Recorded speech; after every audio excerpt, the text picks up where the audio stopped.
Welcome to Christ Church Video Ministry. I'm Deacon Janie, and I'm privileged to have two dear friends of mine from Christ Church of Jackson, Peggy Foster and Robin Reed. And Peggy Foster is the co-chair of our meal ministry here at Christ Church. And she's going to share with Robin and me about the meal ministry. But Robin, I invited to be here today to talk with us about how that feels to be a family that receives that comfort meal. And Peggy, would you share with us, first of all, what's the background surrounding Christ Church Meal Ministry? Mm-hmm.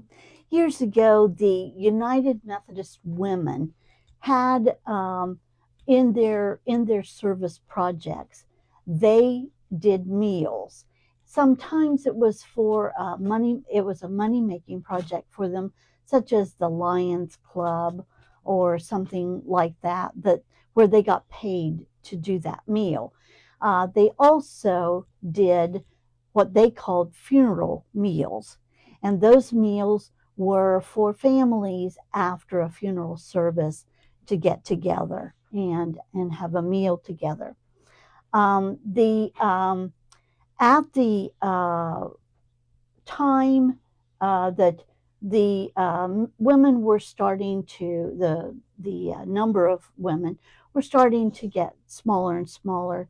It was harder to do those sort of projects. And so they did decide to dissolve the United Methodist Women. Well, when it was about to fold, though, what was your motivation to pick up this ministry? Share with us, yes, please. Well, I happened to be in the office one day, and there was a discussion and that the United Methodist Women would be dissolving. And I said, well, so what was going to happen with the things that they typically did for the church? And the question was, well, we don't know.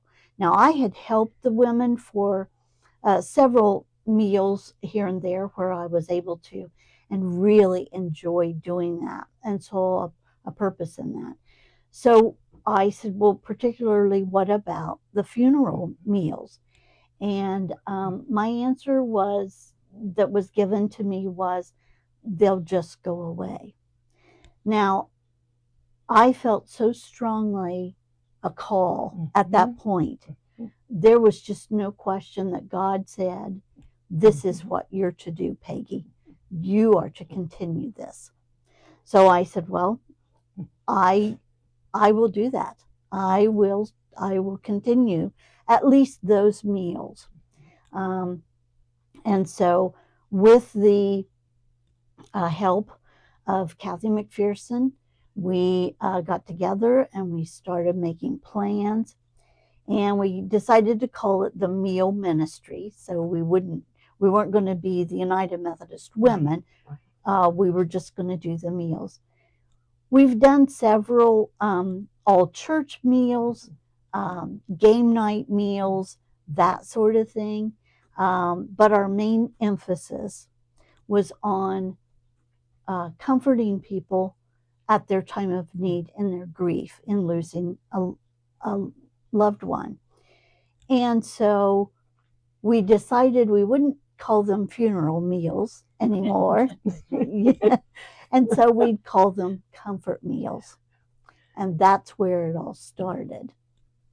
Beautiful, beautiful. And can you elaborate with a little bit of details for us on the operation of the meal ministry itself? What are some of the logistics of it? Yeah, we have a volunteer list of about 60 to 70 people that we can call on and ask for a casserole dish, for a salad, for a dessert, maybe come in and help. We have people who come, maybe set up, maybe they help serve, get the food ready, and then clean up. So there are all kinds of parts to it. And it does take several days to put a meal together. By the time you make phone calls and you make you make a menu and you some things we'll have to shop for or that sort of thing, and to get everything here and prepared.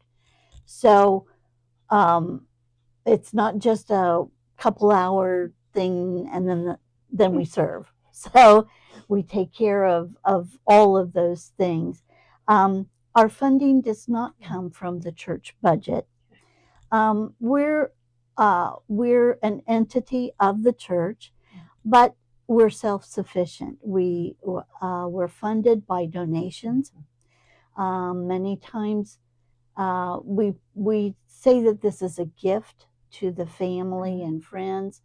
We don't want them to have to incur any expenses with what everything else they're doing. But if someone just says, this was so helpful, I really want to donate, then we make sure that they know we will pay it forward. We'll use that funding to help the next family and friends. And you personalize things as well, like favorite colors, favorite hobby, favorite something that is distinct and specific and personal about the loved one. Yes, that's right. That's right. And so each meal, each comfort meal is unique. So if you come to help serve or you come to help with cleanup or something, you're going to notice that each meal is so beautifully individualized for that loved one and their family. So it's beautiful. Robin, yeah. After your brother Pat's passing and Peggy called, yes, you said that you were. I did not realize that the meal program was still going on. I thought it had went away with the ending of the United Methodist Women. Women. Methodist Women. Yep. And I was amazed that they were reaching out and offering to help us and comfort us during this time. You're so much, when your loved one passes away, you're so much on autopilot anyway, that the last thing you think of is, what am I going to do with these people at the end of the service? Right. You know. And Robin, I actually say to folks sometimes, I think we're either sleepwalking yes through this, or this is the other thing I call it, God wraps us in cotton. Yes. So we can feel gently held, but we can't sometimes think about the details. Right. That Peggy helps and Kathy Definitely. with their calls to family. Yes, it was very, very, very nice. Our family just really appreciated it. I just, I was, as I told my parents, I was amazed. I mean, they want to do this for us. It's a gift for us, is the way I presented it to them.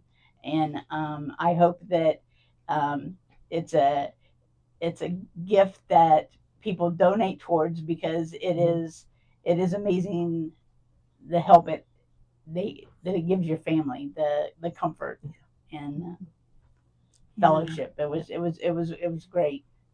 We always try to offer it as a gift, and that there are times it just won't be appropriate or needed by a family, but that we're offering this gift, and if it will help you, if it just gives you a peace of mind for that time period, then we've done our ministry. It definitely gave my family a peace of mind. And yeah. I thank you very much for it.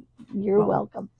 Robin and Peggy, it's been a blessing to be able to talk with you today about the beautiful gift of meal ministry, and specifically the comfort meals. So until next time, friends, God's blessings to all of you.